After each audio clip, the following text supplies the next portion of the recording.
municipales, se han invitado a alcaldes, concejales y técnicos del área de planificación y del área de administrativa de los gobiernos autónomos municipales.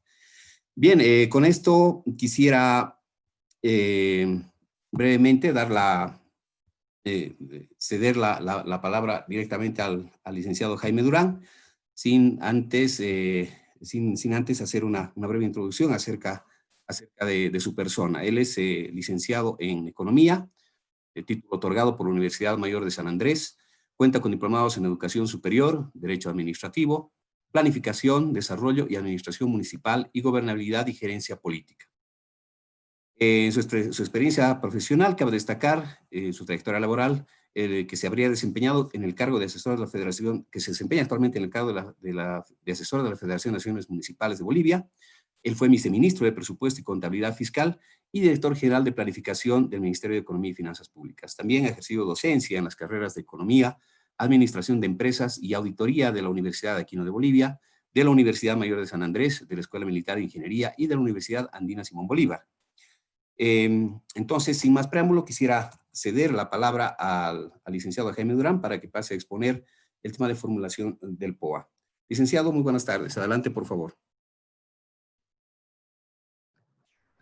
Muy buenas tardes. Gracias, Dante, por cederme la palabra. Un saludo cordial a todas las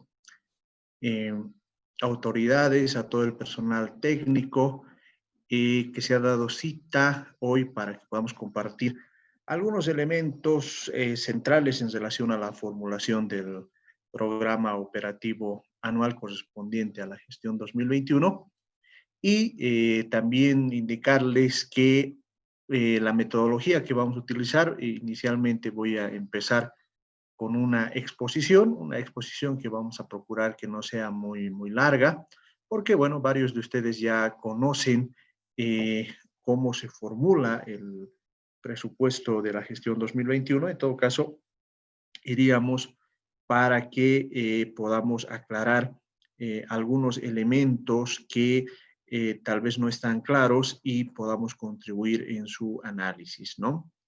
Bien, empecemos un poco en relación a lo que significa el tema de los techos presupuestarios que el Ministerio de Economía y Finanzas Públicas ha mandado a todas las entidades territoriales autónomas, ¿no? Eso yo creo que es importante hacerlo como introducción, porque es un tema que afecta directamente a los municipios. Bien, tal como indicamos en la lámina, cada año a principios de agosto el Ministerio de Economía y Finanzas Públicas remite los techos presupuestarios a las entidades del sector público.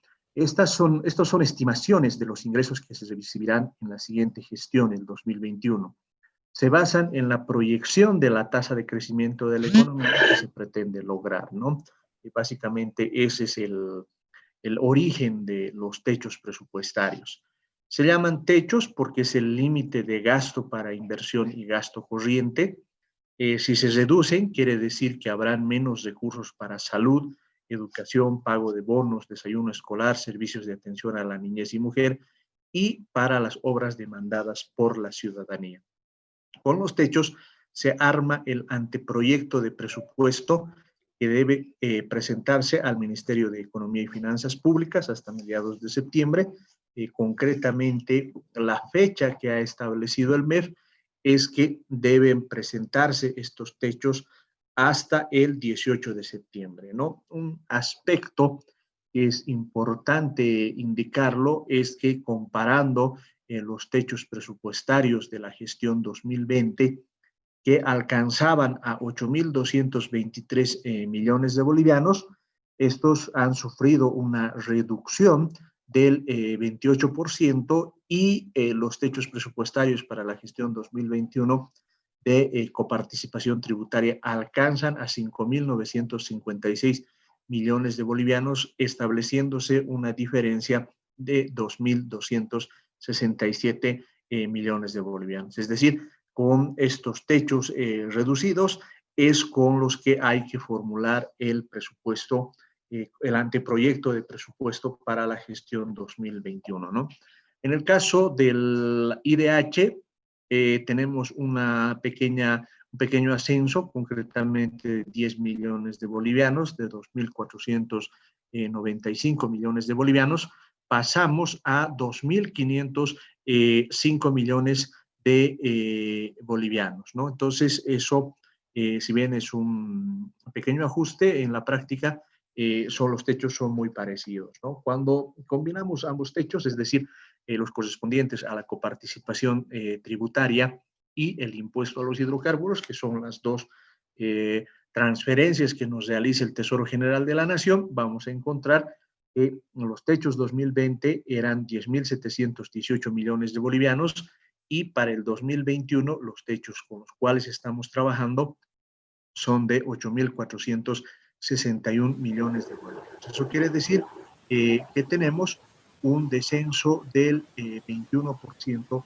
en relación a la programación que teníamos el año 2020, ¿no? Entonces, ese es un tema que también hay que tomarlo en cuenta para el tema de la formulación presupuestaria. Un temita por controles, por favor. Me gustaría que para que todos podamos escuchar la charla, puedan desactivar sus micrófonos, porque de lo contrario lo que vamos a tener es una interferencia o tal vez por controles hacer esta desactivación correspondiente, ¿no? Muchas gracias. Bien, entonces eso básicamente corresponde a los techos con los cuales tenemos que proceder a la formulación del presupuesto que tenemos que llevar adelante en la gestión en esta gestión para entregarlos hasta el 18 de septiembre. Bien, ahora ya entraremos en materia, básicamente lo que es el POA y presupuesto institucional. Para ello, lo que voy a utilizar es la presentación que están utilizando también los compañeros del Ministerio de Economía y Finanzas Públicas.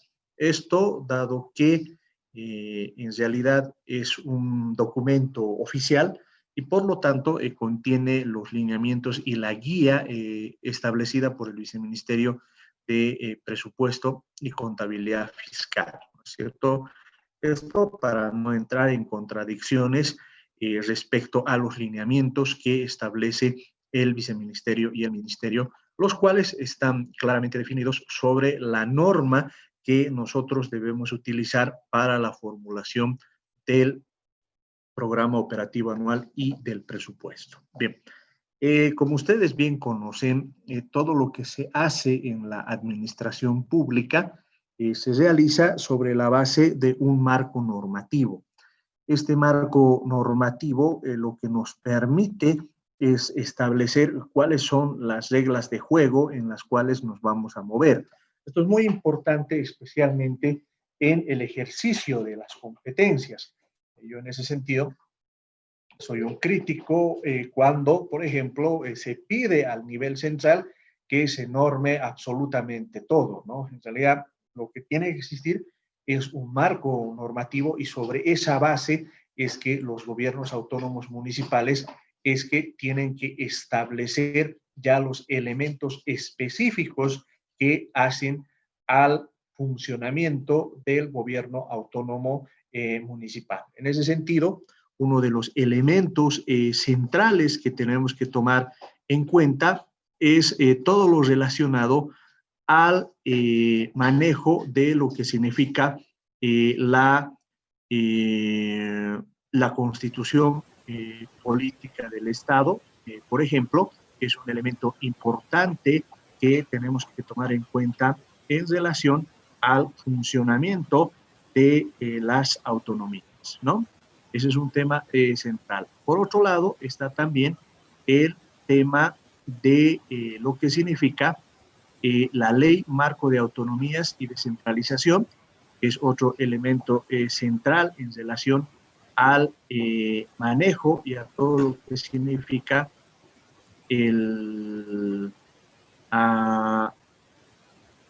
la ley marco de autonomías, ¿no?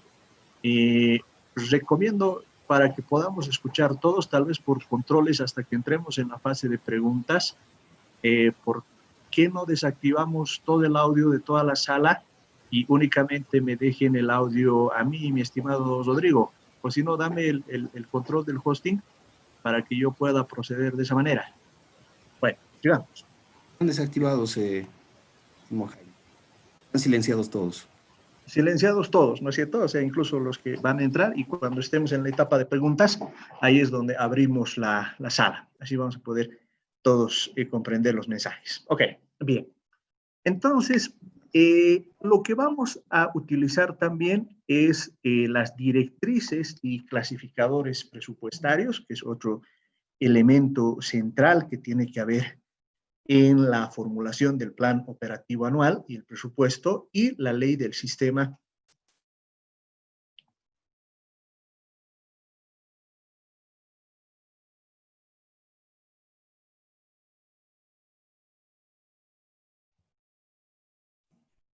¿Aló? Jaime, ¿está con el micrófono silenciado? Ahora sí, ¿no? Ya, gracias. Y la ley del sistema de planificación integral del Estado.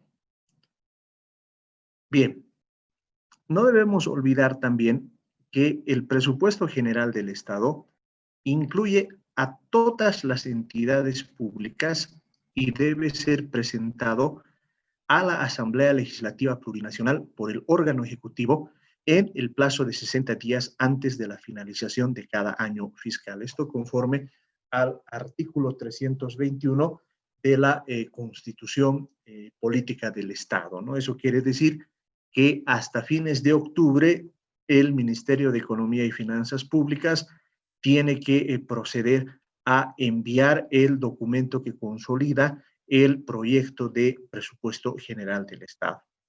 También el artículo 340 de la Constitución Política del Estado establece que el órgano ejecutivo nacional establecerá las normas destinadas a la elaboración y presentación de los proyectos de presupuestos de todo el sector público, incluidas las autonomías. Es decir, tras la promulgación de la Constitución Política del Estado, todos los presupuestos tienen que estar incluidos en el anteproyecto del presupuesto general del Estado.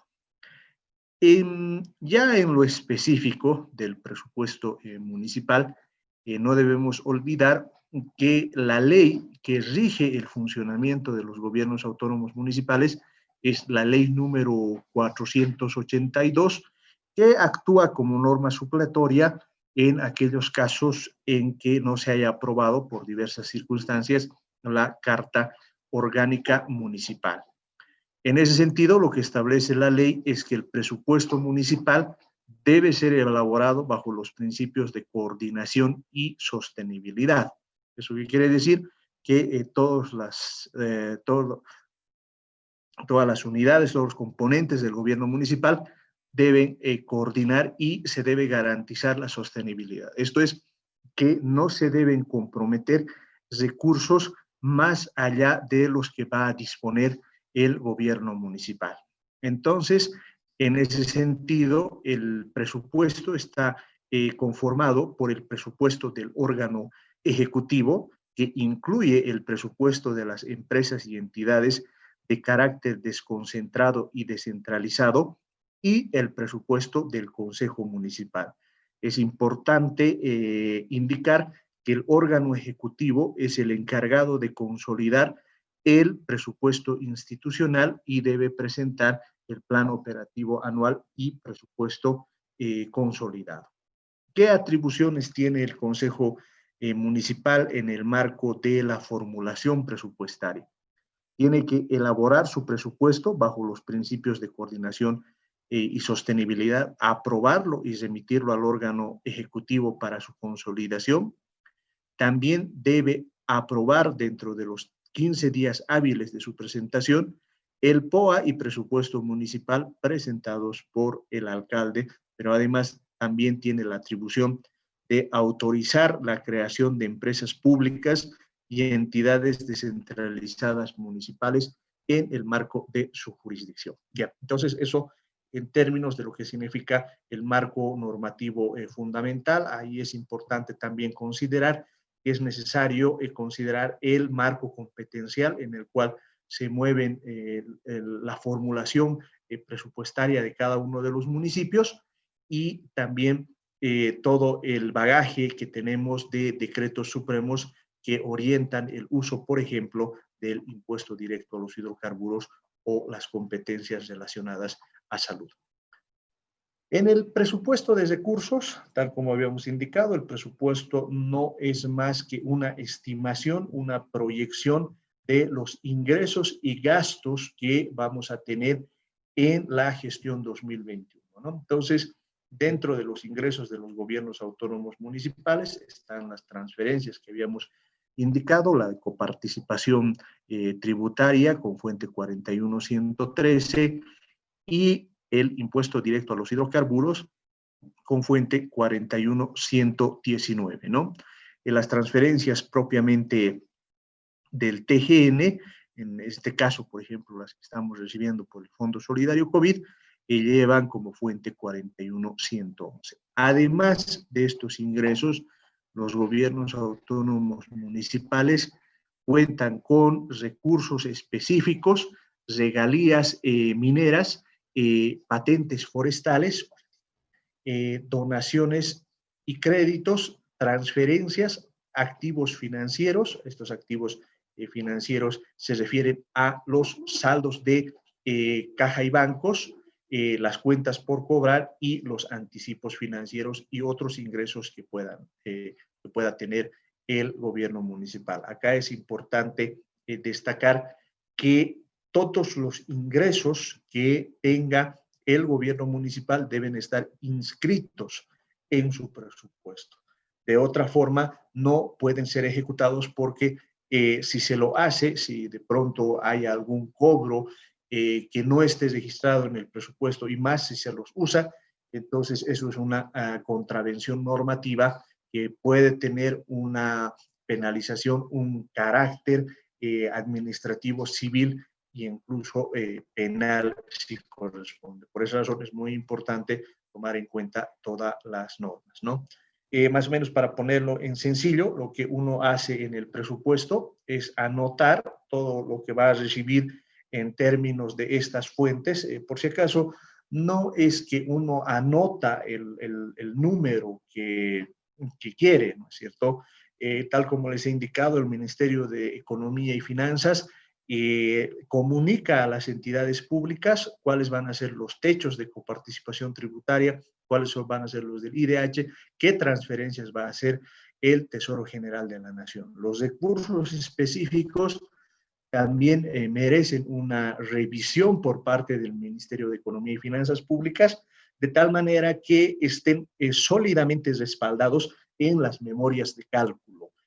¿Por qué razón? Porque lo que ocurre es que los ingresos que se proyecten para la siguiente gestión se van a constituir en los techos de trabajo, es decir, en los montos que se van a poder gastar. Entonces, en ese sentido, estas proyecciones de recursos específicos deben estar adecuadamente y sólidamente respaldados. Las regalías mineras también se transmiten a los gobiernos autónomos municipales y las mismas son estimadas por el Ministerio de Minería. Lo propio en relación a las donaciones y créditos, se controla que estén respaldados en documentación válida. Esto para evitar que, por ejemplo, yo pueda inscribir en el presupuesto que yo estoy tramitando una donación, por decirles, del gobierno canadiense, ¿no? Eso, el hecho de que esté tramitando no quiere decir que haya certeza en relación que se va a recibir esos recursos. De esa manera, también un aspecto que controla el Ministerio de Economía y Finanzas Públicas es la proyección de los saldos de caja y bancos. ¿Por qué es importante hacerlo? Porque los saldos de caja y bancos son un resultado. Es decir, en toda la gestión lo que tenemos es un flujo de caja. Eso quiere decir que tenemos ingresos y tenemos gastos, ¿no? todos los meses, bueno, en el caso de la coparticipación, todos los días se va abonando en las cuentas municipales, y en el caso del impuesto directo a los hidrocarburos, a fin de mes se deposita en las cuentas. Entonces, eso se llama flujo de ingresos.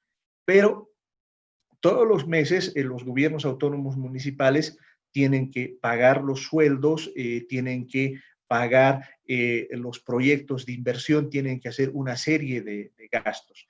Entonces, a fin de mes hay un resultado que se tiene de los ingresos menos los gastos. Eso se llama saldos de caja y bancos o saldos en cuentas fiscales.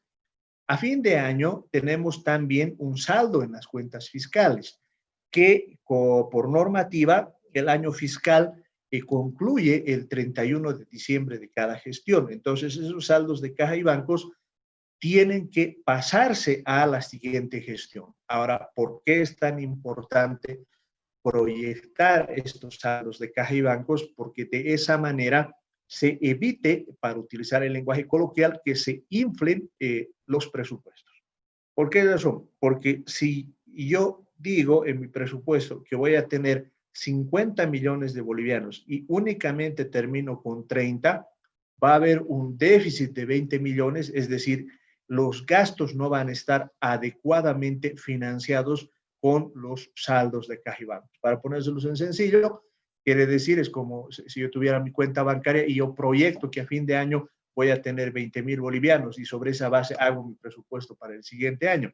Pero resulta que termino con cero y por lo tanto no voy a tener esos recursos. Por esa razón es muy importante en la proyección de saldos de caja y bancos analizar la ejecución de recursos y gastos observada a la fecha, así como su programación hasta fin de gestión, diferenciando las actividades y proyectos de inversión, así como la fuente y organismo financiador. ¿Por qué esto es importante? Porque de esa manera se va a tener una adecuada proyección. Es necesario revisar los montos inscritos anteriormente y evaluar si existieron problemas de sobreestimación. Con frecuencia, lo que ocurre es que se utilizan las mismas bases de datos para hacer estas proyecciones y es importante saber si es que estas proyecciones han sido las adecuadas o no. Para evitar problemas de sobreestimación, precautelando la sostenibilidad financiera de la entidad, los saldos que no estén acompañados de memorias de cálculos no podrán ser incorporados en el presupuesto. No deben olvidar que el Ministerio de Economía y Finanzas Públicas tiene la facultad, tiene la atribución de realizar los ajustes que consideren necesarios con el fin de que el presupuesto esté adecuadamente elaborado. Pero además, porque había antes una preocupación, ¿qué pasaba con estos saldos de caja y bancos que no sean inscritos? Ahí es importante no olvidar que con la disposición adicional primera de la Ley 1135 del Presupuesto General del Estado 2019, que está vigente para la presente gestión, se autoriza a las entidades territoriales autónomas el registro de saldos de caja y bancos durante toda la gestión. ¿Eso qué quiere decir? Que si por alguna razón no se ha inscrito una parte de los saldos de caja y bancos o existen, digamos, algún dinero, algunos recursos que han estado por encima de la proyección originalmente hecha, entonces la norma autoriza a que se puedan inscribir en la siguiente gestión. Entonces, en ese sentido, es importante que considerar la apropiación de recursos. Estos deben estar adecuadamente asignados de acuerdo a los techos presupuestarios que se envían, la coparticipación tributaria en el rubro 19.212, de acuerdo a la disposición transitoria de la tercera de la ley número 031, la coparticipación por IDH y los recursos de compensación y o nivelación de IDH, en el primer caso en el rubro 19.212 y en el segundo en el rubro 19.211. También es importante apropiar los recursos que se presupuestan para la subvención, para el bono para las personas con discapacidad. No deben olvidarse que este bono es financiado en la mayor parte por los municipios y lo que hace el Tesoro General de la Nación es destinar 15 millones de bolivianos para el efecto. También apropiar adecuadamente los datos relacionados a las patentes forestales que se distribuyen de acuerdo a la ley 1700. Entonces acá tenemos un cuadrito que establece cómo se tienen que anotar las regalías mineras que corresponden en el caso del presupuesto a la fuente 20 y al organismo 220, de acuerdo a la ley 535, los recursos específicos que tienen que ser apropiados en los rubros 12, 13, 15 y 16, la fuente 20, la donación externa, la donación interna, los créditos externos y los saldos de caja y bancos, ¿no?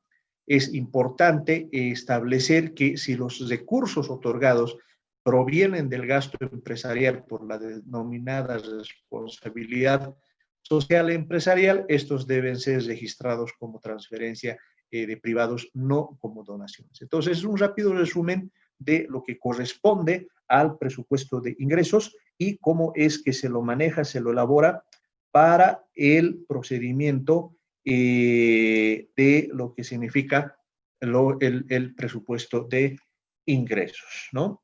En cuanto al presupuesto de gastos,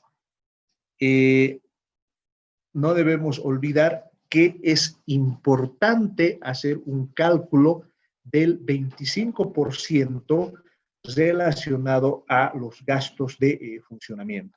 Para ello, la base de cálculo está conformada por los recursos específicos, las regalías mineras, en este caso se corresponde, y la coparticipación tributaria. Para el ejemplo que estamos poniendo en pantalla, estas tres fuentes van a sumar 34.6 millones de bolivianos y siendo esa la base de cálculo, el monto, el 25%, va a corresponder a 8.6 millones de bolivianos que se van a utilizar a lo largo de toda la gestión, ¿no? Es importante ahí considerar que no se consideran los activos financieros. ¿Eso qué quiere decir? Que no se consideran los activos financieros y todo lo que significa el tema de saldos de caja y bancos, cuentas por cobrar, anticipos financieros que forman parte del presupuesto. Es importante también considerar en el tema de los gastos de funcionamiento que los gobiernos autónomos municipales y gobiernos autónomos indígenas, originarios, campesinos, que hayan efectuado la separación de órganos podrán utilizar saldos de caja y bancos de gastos de funcionamiento para el mismo fin, excepto para el grupo de gasto 10.000 servicios personales conforme a normativa vigente, ¿no? Eso quiere decir que los saldos de caja y bancos no pueden utilizarse para el pago del personal ni para las obligaciones sociales, pero sí se pueden utilizar para la compra de materiales y suministros y para el tema de servicios básicos. ¿Cuál es la razón de que esto esté implícito en la normativa? De que los saldos de caja y bancos no pueden considerarse una fuente de sostenibilidad, porque pueden existir los saldos de caja y bancos se explican porque pueden tenerse o pueden presentarse un resultado de transferencias mayor al presupuesto. Entonces, si eso ocurre, los municipios van a tener una mayor cantidad de recursos. Pero si por el contrario no funciona de esa manera, lo cual es probable que ocurra esta gestión, dado que hay un descenso de las transferencias, entonces esos saldos de caja y bancos van a ser considerablemente menores a lo que se había proyectado. Y eso puede generar problemas de sostenibilidad a futuro a los municipios.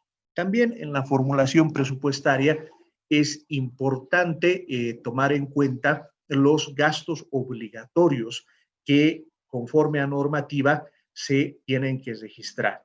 Tal es el caso, por ejemplo, de la renta dignidad, que conforme a la ley número 3791 corresponde al 30% del impuesto directo a los hidrocarburos. También se tiene que registrar como parte del presupuesto el Fondo de Fomento a la Educación Cívico-Patriótica, que corresponde al 0.2% del IDH. Es importante también anotar los servicios de salud universal y gratuita, todos los gastos en salud, que corresponde al 15.5% de los recursos de coparticipación tributaria.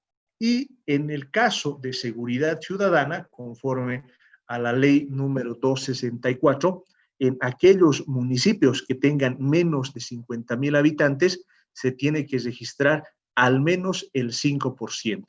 Y en aquellos municipios que tengan más de 50,000 habitantes, se tiene que registrar al menos el 10% previa deducción de la renta dignidad, ¿no? Para darles un ejemplo, si el monto del IDH es igual a 100, a la renta dignidad tiene que ir 30 y de esos 70 que son restantes, un 10% tiene que destinarse al el tema de la seguridad ciudadana. Asimismo, se tiene que destinar al menos el 10% para infraestructura, equipamiento tecnológico y fortalecimiento de la Fuerza Especial de Lucha contra la Violencia conforme a normativa vigente relacionada al tema de seguridad ciudadana.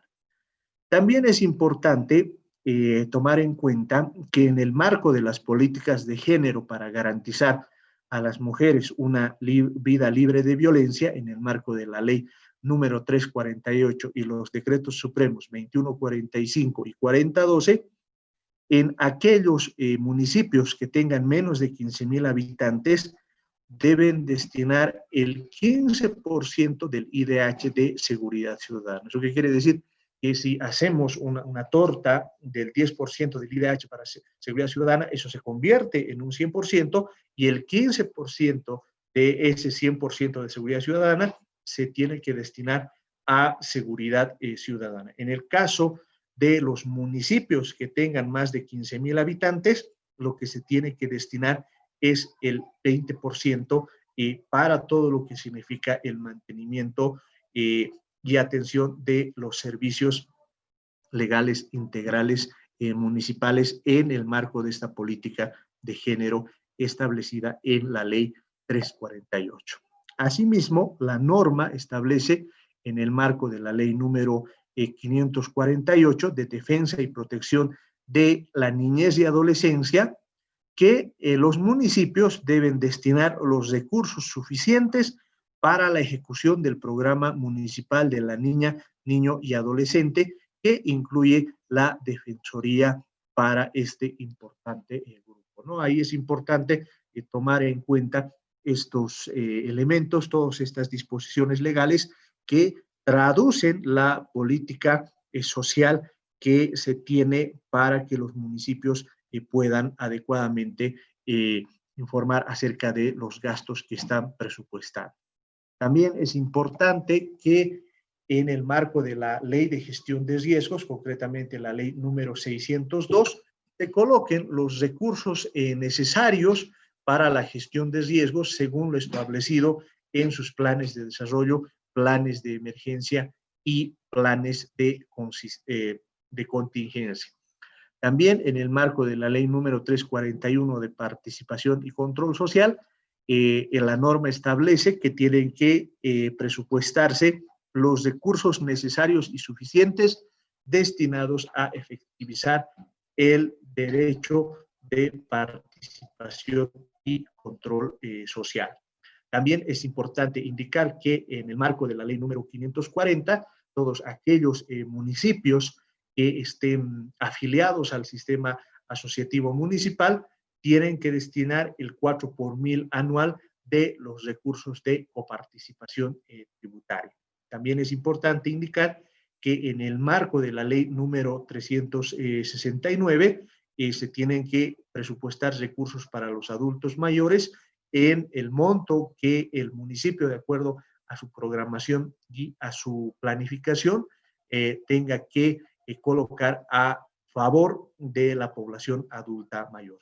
Y en el marco de la ley número 977 de personas con discapacidad, el bono mensual para las personas con discapacidad, es importante considerar que el Ministerio de Economía y Finanzas Públicas asigna anualmente 15 millones de bolivianos de acuerdo a lo siguiente.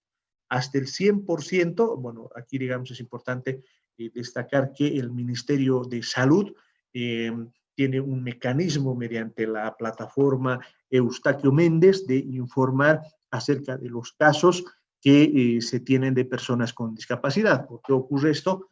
Porque muchas de las personas con discapacidad no estaban dentro del registro, no tenían su carnet de persona con discapacidad, y en el transcurso de todos estos años han ido realizando el trámite de su carnet, y por lo tanto va aumentando, va creciendo esta planilla, pero también se va ajustando, ¿no? ¿Eso por qué ocurre? Porque la norma indica que aquellas personas que se beneficien con la inserción laboral, entonces no tienen que recibir el bono mensual, ¿no? Y esto también es aplicable para, para padres, madres y tutores de una persona con discapacidad. ¿Por qué, digamos, esto es un beneficio? Porque también las personas que ejerzan la tutoría o que cuiden a una persona con discapacidad tienen derecho a la inamovilidad laboral. Entonces es una planilla dinámica la que tenemos. Por eso decimos que en el caso de estos recursos, hasta el 100% es financiado para los GAMS, para los gobiernos autónomos municipales de categoría B, y hasta el 15% para los municipios categoría B, y el saldo proporcional a la cantidad de personas con discapacidad para las categorías C y D. El presupuesto faltante lo asignará cada municipio de acuerdo al número de beneficiarios registrado en la plataforma Eustaquio Méndez. Ese es el mecanismo mediante el cual se otorga estos recursos a las personas con discapacidad.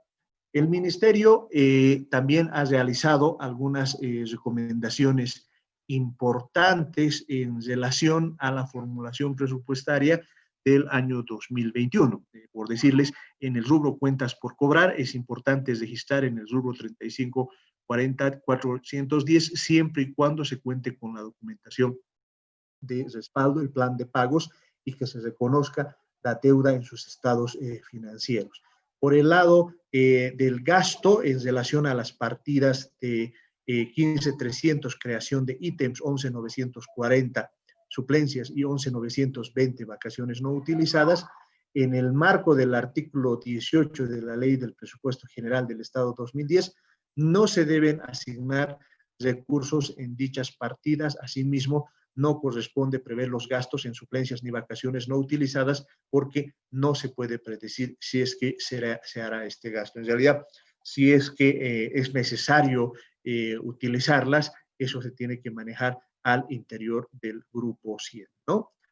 Y la denominación de las aperturas programáticas que se realicen en lo que significa el proceso de formulación presupuestaria, es importante indicar y revisar que las denominaciones no correspondan a proyectos de inversión, ¿no? Por ejemplo, no puede ser un programa a la construcción de un puente, la construcción de una escuela, ¿no? El programa tiene que tener un nombre más genérico, porque tenemos que entender que para conseguir los objetivos de un programa, pues se requiere de actividades y proyectos que vayan en línea de lo que se pretende construir, ¿no? Por el otro lado, también en el caso de las contingencias judiciales, lo que recomienda el Ministerio de Economía y Finanzas Públicas es que se registrará únicamente cuando se tenga como respaldo una sentencia ejecutoriada, ¿no? En otros casos no es posible hacer una previsión, ¿no? Y además el Ministerio de Economía ha puesto a disposición de las entidades territoriales autónomas formularios para que se puedan registrar las consultorías individuales de línea y las consultorías por producto que se van a incluir en el presupuesto general del Estado. Es importante considerar los documentos a presentar en el programa operativo anual y presupuesto plurianual. También es importante considerar que este año el Ministerio de Economía y Finanzas Públicas ha puesto a disposición de las entidades territoriales autónomas un mecanismo de presentación de documentación electrónica, ¿no? Esto para evitar el traslado de documentación física que se hacía en anteriores gestiones, ¿no? Para ello, lo que tienen que presentar los gobiernos autónomos municipales es la nota de presentación firmada por la máxima autoridad ejecutiva, la norma de aprobación, un original o la copia legalizada, esto como parte de las funciones del Consejo Municipal, el pronunciamiento de la instancia de participación y control social, que esto debe realizarse solo para el POA y presupuesto. Es importante también considerar que para el POA y el presupuesto institucional 2021, la ley debe estar debidamente promulgada, ¿no? Y tal como indicábamos, estos documentos relacionados al presupuesto plurianual, al POA y al presupuesto institucional, se puede presentar en medio digital a través de la firma digital certificada por la Agencia para el Desarrollo de la Sociedad de la Información en Bolivia, que ha establecido un canal para que los municipios puedan contar con esta firma digital. ¿Qué documentación es la que tiene que acompañar al plan operativo anual? Primero, las memorias de cálculo de las estimaciones de recursos y la programación de gastos anuales concordante con el presupuesto plurianual. También es importante adjuntar los convenios y o la normativa legal que corresponden los créditos internos y externos, así como las donaciones internas y externas. La documentación de respaldo de las transferencias a recibir y otorgar, así como los convenios interinstitucionales y o intergubernativos cuando correspondan, ¿no? Tal como les indicaba, en realidad estas proyecciones de ingresos que se van a tener en las donaciones, los créditos, etcétera, tienen que estar adecuadamente respaldados para que puedan ser inscritos en el presupuesto. ¿Por qué se pide esto? Porque naturalmente se tiene que tener certeza de que se van a recibir los recursos que se están programando. Puede existir cierta holgura, ¿no? Es un poco lo que nos está ocurriendo en esta gestión cuando se tienen unos techos, pero hasta lo que significa julio únicamente se ha recibido el 75% de lo programado. Entonces eso quiere decir que todas las acciones que hemos puesto en el plan operativo anual corren el riesgo de no cumplirse, pero también por el lado del gasto tenemos que considerar que hay varios gastos que no se van a realizar. Por ejemplo, hay varios proyectos relacionados a inversión pública que no se van a ejecutar precisamente por la situación de cuarentena, aunque dinámica, que impide que se ejecuten varios de los programas y proyectos. También es importante presentar la escala salarial vigente. Esto es que son las escalas salariales aprobadas en el marco del formato establecido en la resolución número 42 del 5 de febrero del 2020, que establece cómo se tiene que presentar esta información al Ministerio de Economía y Finanzas Públicas. Las memorias de cálculo relacionadas al personal eventual y consultorías, y ahí es importante que estas memorias de cálculo, los montos que correspondan, sean iguales al registro establecido en el sistema de gestión pública.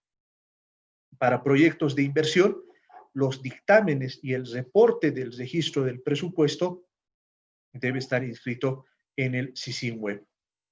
Asimismo, es necesario presentar el plan de inversión con recursos del impuesto directo y los hidrocarburos, conforme al Decreto Supremo 28421. En cuanto al presupuesto plurianual, es necesario presentar el diagnóstico de la situación actual física y financiera de la entidad, detallando los resultados obtenidos de al menos 4 años, enmarcado en sus competencias y atribuciones. Hay que identificar los niveles organizacionales responsables del logro de las metas de mediano plazo, el presupuesto de recursos y gastos plurianuales 2021-2025 globales asociados con las acciones de mediano plazo del PEI, reportes del sistema SISIN Web correspondientes al presupuesto plurianual y las memorias de cálculo de las estimaciones de recursos específicos, donaciones, créditos y otros recursos. Ahí es importante indicar que en esta gestión el Ministerio de Economía y Finanzas Públicas está siendo más flexible en cuanto al presupuesto plurianual porque se entiende que dado que estamos en un gobierno de transición, no se cuenta con una planificación para un horizonte de 4 o 5 años, ¿no? Entonces, acá está una muestra de los formularios que se utilizan para el caso del personal eventual y también para los consultores individuales de línea. Entonces, eso que corresponda a una explicación así de lo más importante en cuanto a la formulación presupuestaria, pero en todo caso, a mí me gustaría que podamos escuchar las consultas que se tienen en relación a la formulación presupuestaria para que podamos orientar en algunos aspectos que no hayan podido quedar del todo claro, ¿no? Entonces, Dante, entiendo que se está haciendo una sistematización de las consultas y podemos proceder a responderlas, por favor. Adelante. Claro que sí, estimado Jaime, muchas gracias por la presentación. Bueno, sí, los participantes han ido formulando una serie de preguntas, las cuales las hemos ido sistematizando y podemos ir atendiendo o transmitiendo cada una de estas para su acción. Tenemos una consulta relacionada al cálculo de los techos presupuestarios. Indican quisieran conocer cuál es la forma de cálculo, el algoritmo que se utiliza para el cálculo de los techos presupuestarios en las proyecciones. Gracias. Bueno, en realidad no es ningún misterio, ¿no? Lo que se utiliza para calcular los techos presupuestarios es lo siguiente. Por un lado está la tasa de crecimiento proyectada del Producto Interno Bruto en la gestión 2021. Esto quiere decir que conforme al comportamiento que puedan tener los distintos sectores, el Banco Central con el Instituto Nacional de Estadísticas y el Ministerio de Economía y Finanzas Públicas proyectan una tasa de crecimiento para la siguiente gestión, ¿ya? Ahora, ese cálculo, en realidad, bueno, no lo ha dado a conocer el Ministerio de Economía y Finanzas Públicas, generalmente se lo da a conocer en ocasión de la presentación del presupuesto general del Estado para saber cuánto se está proyectando. Ese es un primer elemento.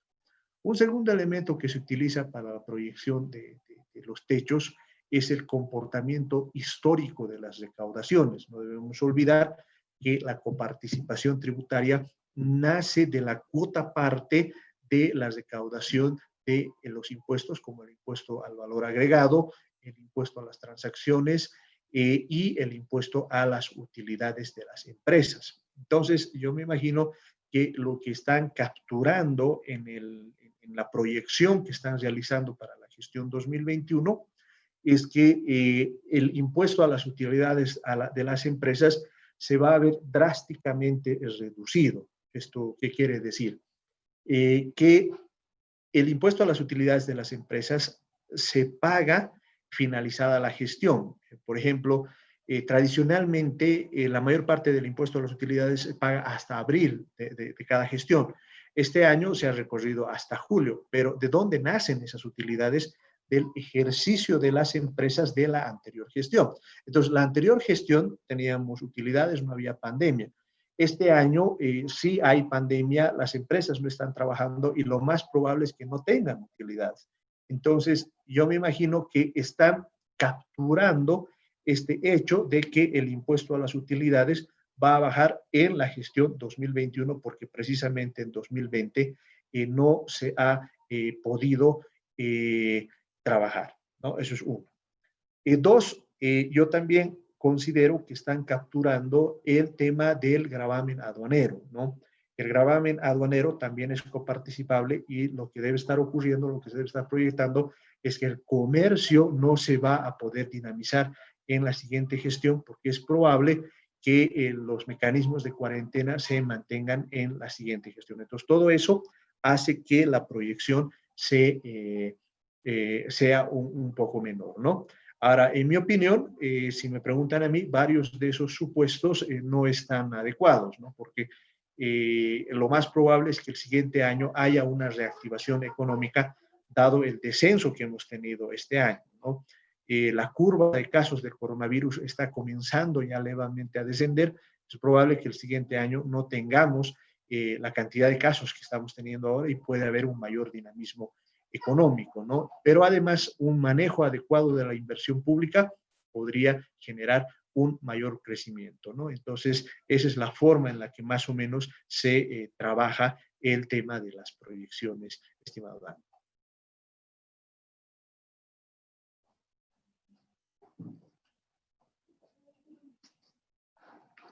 Dante, estás sin micrófono. Perdón, mil disculpas, estaba silenciado por el hospedador. Bueno, la estimación de los recursos, esta es otra consulta, estimado Jaime. La estimación de los recursos que van a ser destinados para los programas de niñez y adolescencia pueden ser definidos a criterio de la entidad o cómo se garantiza que estos sean suficientes. Bueno, tal como hemos indicado, los recursos son definidos por la entidad.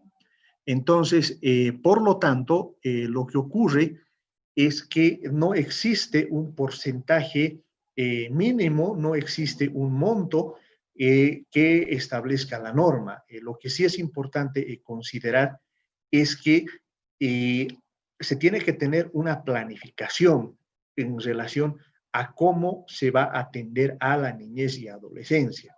El sentido suficiente básicamente se refiere a cómo se realiza esta programación y cuáles son las acciones concretas que se va a realizar a favor de la niñez y adolescencia. Por darles una idea, podemos diseñar un programa en el municipio para que podamos atender a los niños en situación de calle. Entonces, esa programación nos va a definir una cantidad de actividades que tenemos que realizar y sobre esa base es que vamos a definir el presupuesto que vamos a utilizar para la atención a esas actividades. Muchas gracias. Tenemos una otra consulta. Los recursos que se perciben por concepto de explotación de áridos y agregados se pueden ocupar para gastos de funcionamiento, es decir, si se pueden incorporar a la base de cálculo para gastos de funcionamiento estos recursos.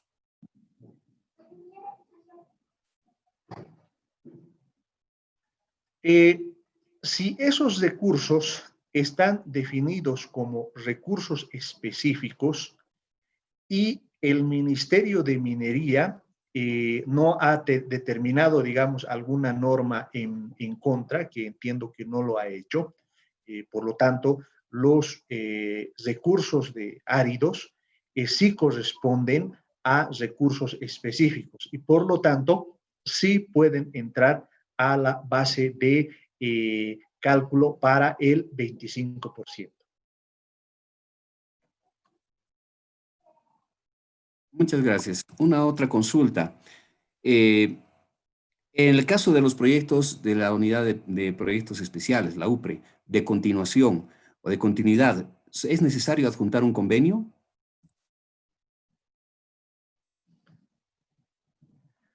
Sí, efectivamente, digamos, en el caso de los recursos de la UPRE, aunque en realidad ahí es importante ver lo siguiente, ¿no?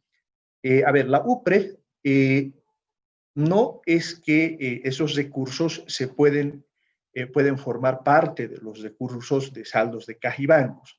En realidad, tal como manda la norma, los recursos del Tesoro General de la Nación, que quien se financia a la UPRE, exige que esos recursos sean devueltos al Tesoro General de la Nación. Ahora bien, para la inscripción propiamente de estos recursos, lo que tiene que hacer el gobierno autónomo municipal es coordinar con la UPRE.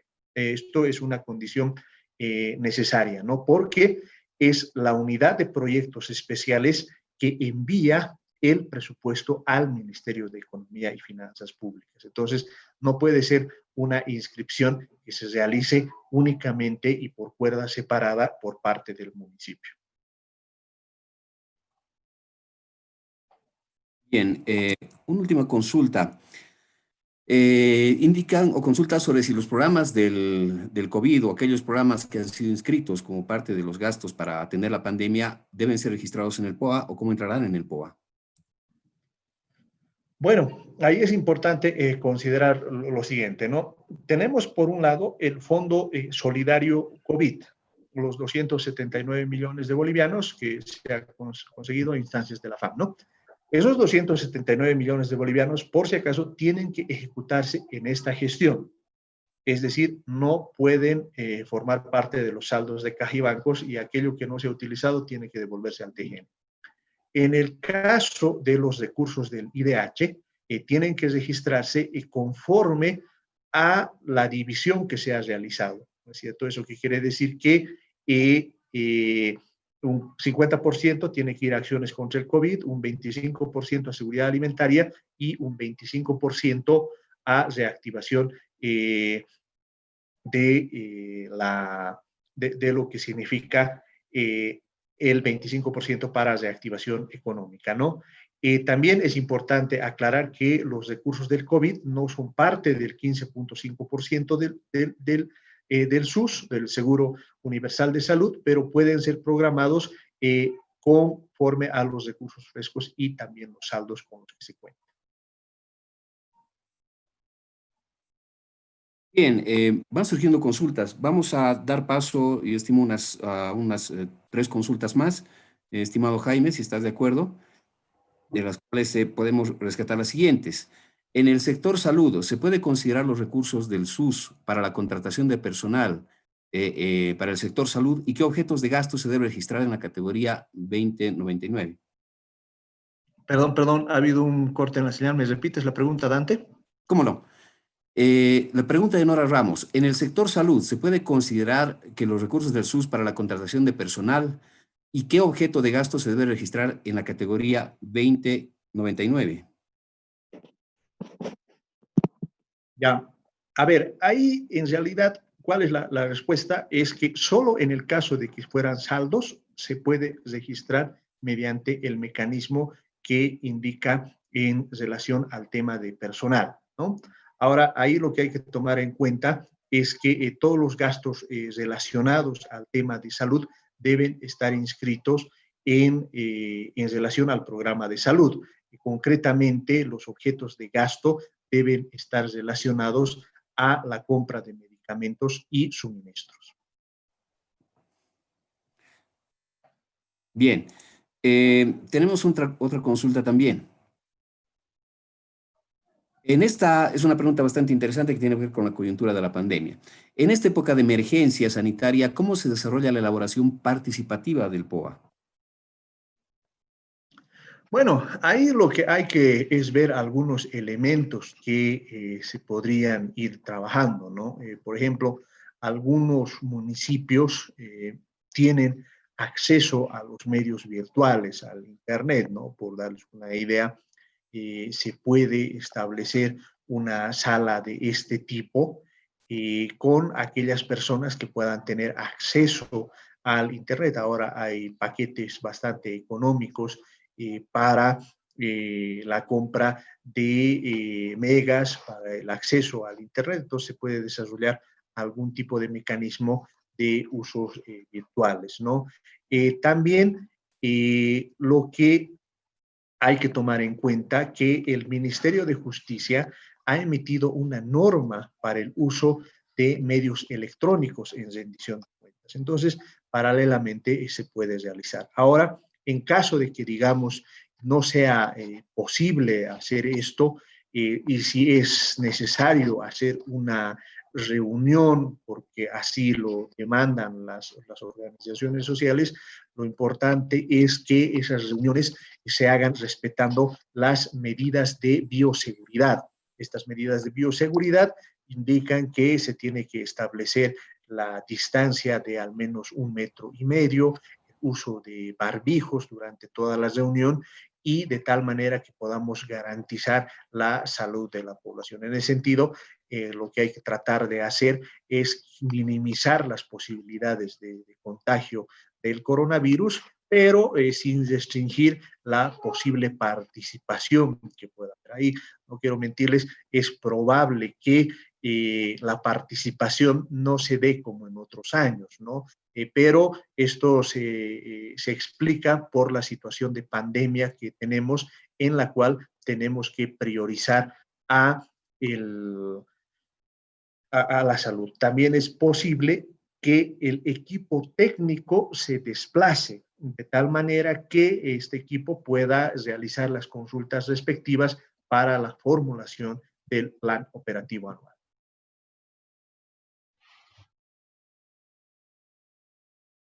Bien, gracias. Tengo una consulta interesante también de Fátima Rueda Saavedra al chat. ¿Se puede elaborar un presupuesto sin proyectos de inversión, considerando que en nuestro municipio se ha recortado un monto considerable y el techo se alcanzaría para gastos recurrentes por ley corriente y pago de deudas?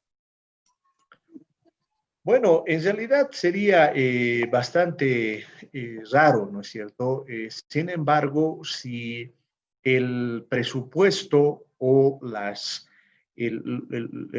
los gastos de funcionamiento, los gastos recurrentes, etcétera, son de tal magnitud frente al recorte, entonces eventualmente esta gestión 2021 no va a tener proyectos de inversión.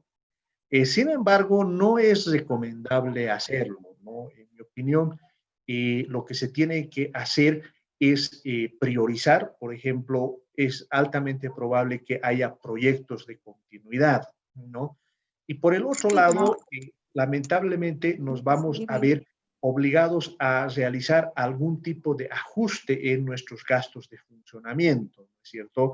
Muchas veces los gastos que realizamos en papel, en uso de electricidad, en alquileres, etcétera, entonces van a tener que ser ajustados para que podamos priorizar la inversión. Pero también es importante tomar en cuenta mecanismos que permitan la generación de recursos específicos. Esta generación de recursos específicos nos tiene que permitir construir todos los elementos que tienen que ver en relación al uso y la generación de recursos que no correspondan propiamente a las transferencias. También quisiera aprovechar, hay un par de consultas que nos han llegado en relación a, por ejemplo, si el presupuesto para los consejos, cómo se tiene que establecer cuando hay separación de órganos. Nos consultan si hay alguna norma que establece algún porcentaje que tiene que ir a los consejos. Ahí es importante indicar que cada entidad debe distribuir su presupuesto de funcionamiento de acuerdo a los principios de coordinación y sostenibilidad, como señala la ley 482. Dado que es un tema interno, no hay un porcentaje definido. Lo que controla el Ministerio de Economía y Finanzas es que no se pasen del límite, es decir, que los gastos de ambos, de Ejecutivo y del Consejo Municipal, no superen el 25%, ¿no? Otra consulta también que están haciendo, aunque lo habíamos visto en la presentación, es de si las regalías se consideran para gastos de funcionamiento. La respuesta es sí, es un recurso específico, por tanto, entra en la base de cálculo para el límite de gastos de funcionamiento y se puede asignar en el gasto, ¿no? También nos han preguntado si es que las vacaciones no utilizadas, ¿por qué no se programan en la gestión? Bueno, ahí el problema es que no se tiene certeza de si alguien va a renunciar o posiblemente también puede darse el caso que Ya no quiere subir. se puede realizar la previsión correspondiente en la partida 154 y cuando ocurre el caso, proceder a la reasignación correspondiente dentro del mismo grupo 100. Adelante, Dante, por favor. Sí, bueno, ya no tenemos otras consultas, algunas son relacionadas a temas que ya se han absuelto también. Bueno, si es que no existe alguna otra consulta por parte de los participantes, y no sé, podríamos habilitar brevemente el micrófono para que puedan hacer un par de consultas de forma puntual. La palabra, por favor. Sí, adelante, por favor, si tengo Hola. levantadas. Adelante, Rolando, por favor, con la pregunta. Municipio, por favor. Muchas gracias, muy buenas tardes. Rolando Viroes, del municipio de Trinidad Beni. ¿Se me está escuchando bien? Quería Adelante, adelante, Rolando. Gracias. Un saludo al licenciado Jaime Durán y a la FAM Bolivia y a todos los colegas que están presentes en este taller virtual. Una pregunta al licenciado Jaime. Es en cuanto al plazo de presentación y los días que tiene el Consejo Municipal para aprobar el POA. A ver, mire, en este caso el plazo de presentación se vence el 18 de septiembre y no tenemos información si se va a ampliar este plazo. El Consejo Municipal tiene 15 días hábiles por ley para aprobar, dice el plan operativo. Entonces, nosotros debíamos haber presentado al Consejo Municipal para que tengan los 15 días hábiles para aprobar el POA, más o menos entre el 28 y el 28 de agosto, a más tardar, para que aprueben hasta el 18 de septiembre, con los 15 días hábiles. Ha sido prácticamente imposible porque los techos recién nos han llegado en Trinidad el 25 de agosto, con ese bajón de 28%. Entonces, ¿qué pasa en este caso, no? De que no hemos cumplido con los 15 días previos a la presentación oficial al Ministerio con el Consejo Municipal. Eso en cuanto, digamos, al plazo. Y la segunda pregunta es sobre lo mismo. La ley dice aprobar el plan operativo anual y presupuesto por parte del Consejo Municipal. No dice rechazar, dice aprobar dentro de los 15 días.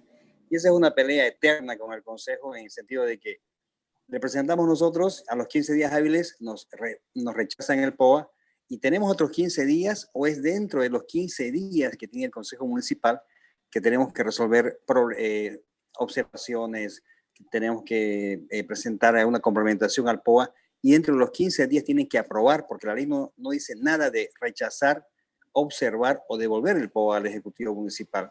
Esta pregunta inicialmente al licenciado Jaime, muchas gracias. Bueno, a ver, evidentemente la norma, bueno, a ver, para que nos pongamos de acuerdo en las fechas, ¿no? La fecha de presentación del plan operativo anual y del presupuesto establecida es el 18 de septiembre, ¿ya?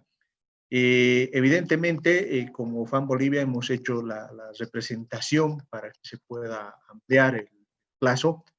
Sin embargo, hasta que no exista un documento oficial por parte del Ministerio de Economía y Finanzas Públicas, esa es la fecha fatal. O sea, tenemos que presentar el 18 de septiembre y lo aconsejable es que se tomen las previsiones correspondientes. Ahora, evidentemente, tenemos el tema de los 15 días, ¿no? Pero ahí se toma en cuenta que los 15 días son un plazo máximo. Lo que establece el procedimiento es que dentro de esos 15 días se resuelvan todos estos conflictos que puedan existir, ¿no es cierto? En caso de que se rechace el POA o se pidan ajustes, ¿no? Lo que ocurre, y ahí quiero serles sincero, es que cuando hay conflictos internos, es decir, cuando no se resuelven estos temas relacionados al funcionamiento del Consejo y del órgano ejecutivo, lo que hace el Ministerio de Economía y Finanzas Públicas es poner los recursos en bolsas, ¿no? Entonces, cuando ya se apruebe el presupuesto general del Estado y a partir del 2 de enero ya entre en funcionamiento en la siguiente gestión, hay que hacer los correspondientes traspasos intrainstitucionales que, bueno, implican una carga administrativa adicional. Lo recomendable es que haya un mecanismo de colaboración y coordinación. Ahora, ¿por qué el Ministerio de Economía y Finanzas Públicas procede a colocar en una bolsa? Porque precisamente no está aprobado o no va a estar aprobado si hay conflictos internos por ley municipal. Entonces, lo mejor es que, por un lado, dentro de lo posible, porque yo entiendo que también no es fácil armar todo el POA, hay que coordinar la demanda social, en fin, hay que coordinar con otras entidades, tratar de presentar lo más antes posible y, por el otro lado, se pueda establecer el mejor mecanismo de coordinación con los consejos municipales. La palabra. Kaizen, por favor, le ruego a el otro equipo por el retorno. Adelante. Sí, ya lo pago. Quería preguntar lo siguiente. En el tema, bueno, sabemos que este es un año de transición municipal, ¿no? Ya se vienen elecciones nacionales y municipales. ¿Dónde tendríamos que, bueno, en este caso nos toca contratar a veces personal externo para hacer la transición, ¿no? Auditores, otros abogados. ¿En qué partida podríamos y cómo incorporaríamos este recurso en nuestros municipios para generar más, bueno, para poder contratar el personal, ¿no? Necesario. En concreto, el consejo, ¿no? A veces hay consejos municipales que solamente es el asesor legal, pero llegada la hora de la transición, pues se ve rebasado y ve que hay que contratar otro personal. ¿Ya tendríamos que inscribirlo en este POA o realizamos una modificación presupuestaria ya cuando esté elaborado el POA? Es la pregunta concreta del licenciado Jaime. Ya, bueno, generalmente para el tema de transición es el Ministerio de Justicia que saca las directrices. Ahora, si eventualmente se quiere realizar la previsión de recursos para el tema de la transición transparente, esto es que corresponda a, por ejemplo, auditorías o el tema legal, etcétera. Entonces, lo que se podría utilizar es la partida 252 correspondiente a consultorías por producto, de tal manera que se pueda tener toda la documentación, dado que en la siguiente gestión ya corresponden las elecciones de autoridades subnacionales, ¿no? Y si, digamos, el tema requiere acciones más grandes, dependiendo del tamaño de los municipios, bueno, ahí se puede crear el programa de transición transparente, ¿no? Entonces, si hay la previsión para que se pueda realizar en la siguiente gestión y ya se lo quiere inscribir en el presupuesto, se lo puede hacer. No habría ningún problema para que se pueda realizar, ¿no? Ahí, por ejemplo, en realidad las instituciones que han estado trabajando como el tema de la RIFCAM, que es la Red Interinstitucional de Formación y Capacitación Autonómica Municipal, que estaba conformada por el Ministerio de la Presidencia, el Viceministerio de Autonomías, la Escuela de Gestión Pública, donde también trabajamos nosotros. Se ha elaborado una guía para la transición con el propósito de orientar el proceso de preparación, ordenamiento y entrega de información municipal de las autoridades salientes, ¿no? Entonces, por nuestra parte, también como FAM, tomamos nota de este elemento para que ya podamos tener de estos elementos conceptuales a la brevedad posible. Gracias. Jenny Mamani tiene levantada la mano, por favor. Jenny Mamani, ¿desea hacer alguna consulta? Bien, estimado Jaime, hay una consulta que tenemos interna. Menciona si en el caso de proyectos de continuidad con recursos del Fondo de Desarrollo Indígena, de la fuente 41.119, si es que no se ejecutaron los proyectos en la presente gestión, ¿cómo se procede en el presupuesto 2021? Bueno, en el caso del Fondo Indígena, lo que se tiene que inscribir son los saldos correspondientes a lo que significa estos recursos correspondientes al fondo indígena. Es decir, lo que tiene que realizar el municipio es registrar estos saldos precisamente para la conclusión de estos proyectos. Sin embargo, ahí es importante que exista una coordinación con el Fondo de Desarrollo Indígena para que estos saldos estén adecuadamente financiados.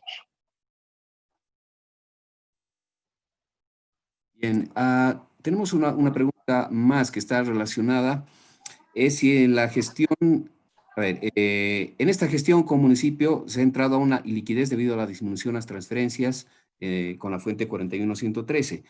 La consulta es si se puede hacer un reformulado afectando a todos los proyectos que están presupuestados con la fuente 41119. ¿Y cuál sería el procedimiento en este caso? Bueno, en realidad, a ver, ahí cuál es el mecanismo más aconsejable para que se pueda trabajar, ¿no? No debemos olvidar que conforme a la normativa no se pueden disminuir proyectos de inversión.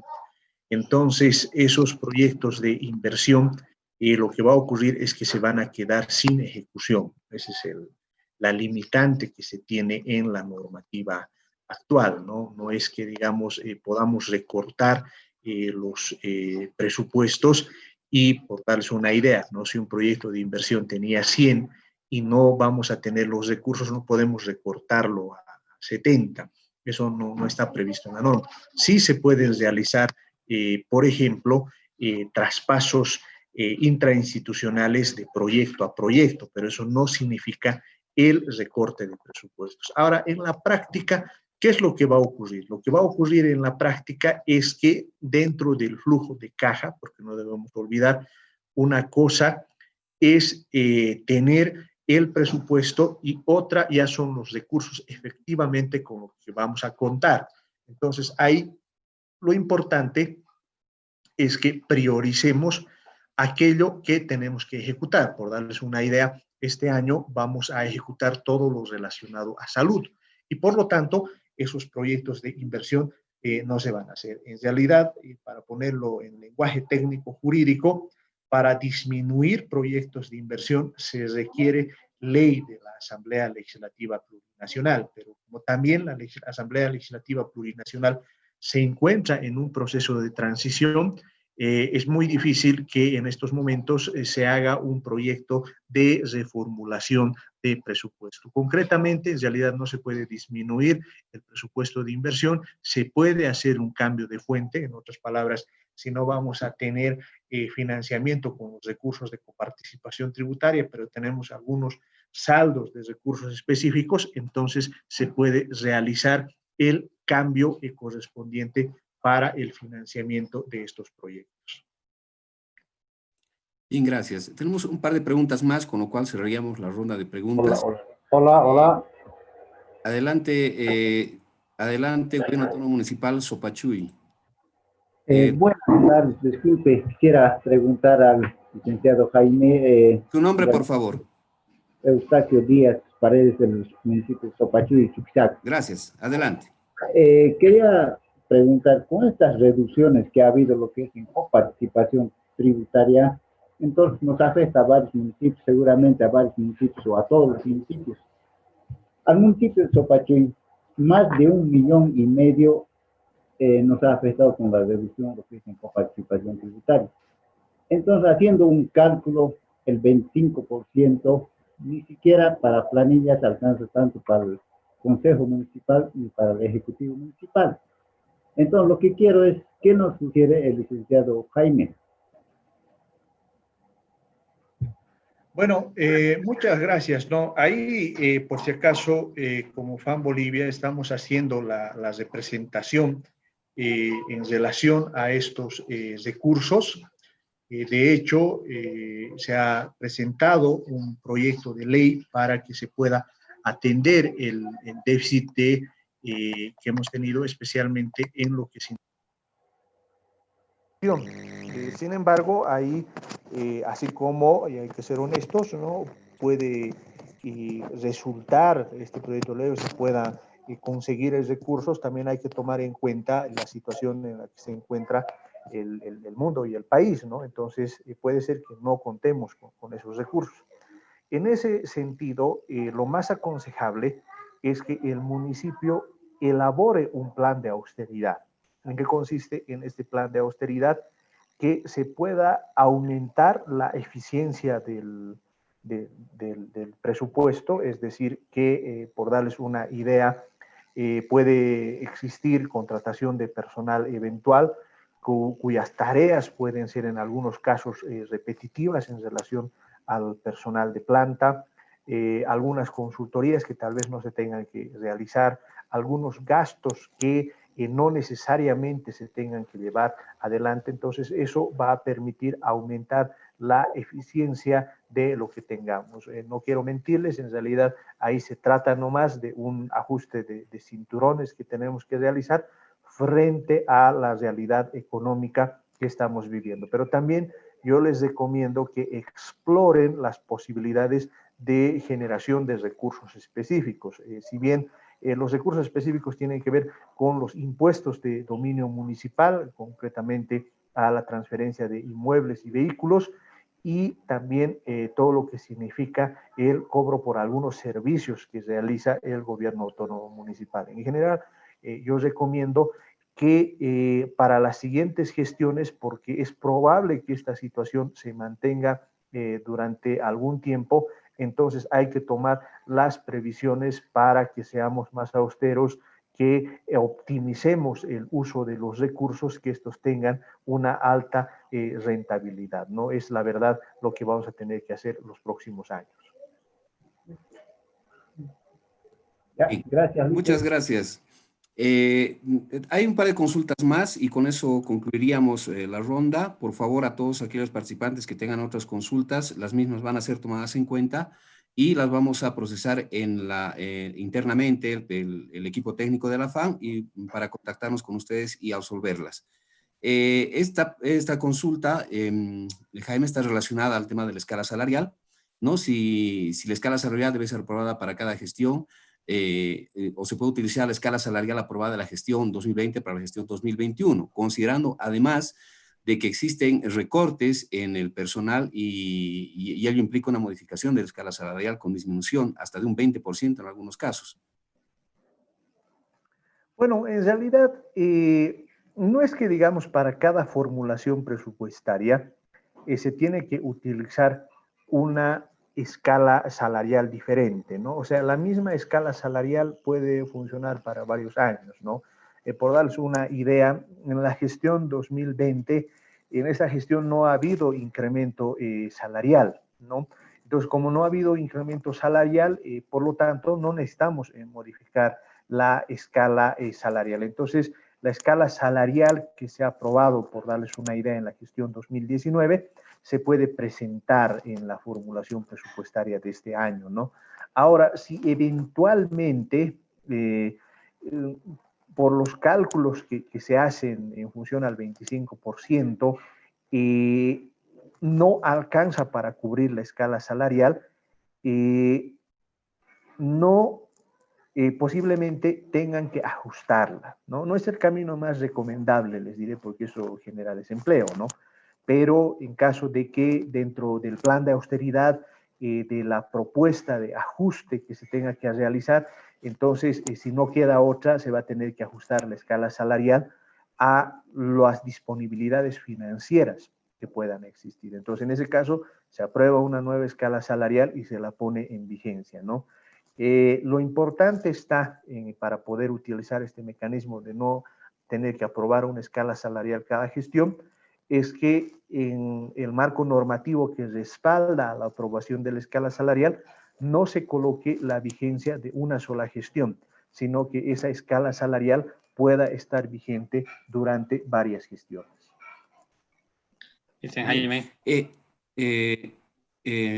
Bueno, es una última intervención, por favor. ¿Es Hurtado, Juan Carlos Hurtado? Sí, sí, del torno. Adelante, por favor, si tenía la mano levantada. Gracias. Concreto, por favor. El tema del diferimiento de créditos que hay ahorita nosotros tenemos crédito con el FNDR y con el BID, ¿no? Entonces, el próximo año tenemos que tomar en cuenta que hay que aumentar estos pagos que teníamos que hacer este año, o no, o solamente o ellos nos tienen que indicar a nosotros cuánto vamos a pagar. Bueno, como ustedes saben, a instancias de gestión de la FAM se ha podido lograr el diferimiento de los pagos. Para eso ha salido un comunicado del Ministerio de Economía y Finanzas Públicas, donde se ha logrado el diferimiento, concretamente hasta septiembre. En breve se acaba ese diferimiento. Se está solicitando que haya una ampliación, ya sea mediante una norma de rango superior o que lo haga las propias entidades encargadas, es decir, el gobierno, el nivel central, ¿no? Ahora, ¿qué pasa el siguiente año, no es cierto? Ese diferimiento, ¿qué pasa? Bueno, ahí lo que es recomendable es que se coordine con, en este caso, por ejemplo, concreto, con el FNDR, de tal manera que la estructura, el flujo de caja del plan de pagos esté acordado con el ministerio, con la propia entidad, con el gobierno autónomo municipal, ¿no es cierto? O sea, un poco lo que está ocurriendo en las entidades financieras, ¿no? Ahora nos están haciendo el diferimiento y lo más probable es que estas cuotas que no estamos pagando vayan al final del crédito, ¿no es cierto? Entonces es una posibilidad.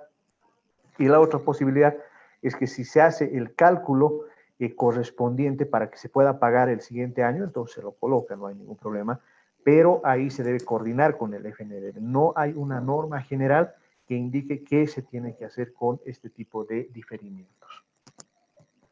Gracias, licenciado. Bueno, muchas gracias a los participantes por sus consultas. Como lo habíamos indicado anteriormente, aquellas consultas que han llegado internamente o que vienen llegando van a ser debidamente registradas, sistematizadas y vamos a devolverles las respuestas correspondientes a cada uno de ellos. Bien, licenciado Jaime Durán, muchas gracias por la brillante exposición. Como siempre, una persona bastante conocedora del tema de la formulación del presupuesto, del presupuesto y de programas operativos anuales, un tema en el que están imbuidos prácticamente todos los municipios en esta época. Sin nada más que decir, yo quiero agradecer su participación, licenciado Jaime Durán, la participación de todas aquellas personas quienes se han venido registrando en el evento, han ido ingresando al evento, nos han formulado sus preguntas y, bueno, indicarles de que este tipo de actividad, esta actividad de hecho va a ser también nuevamente realizada el próximo día viernes, pasado mañana, y si tienen algunas consultas puntuales, aquellos que no tuvieron oportunidad de participar con sus consultas en esta sesión, pueden hacerlo el día viernes.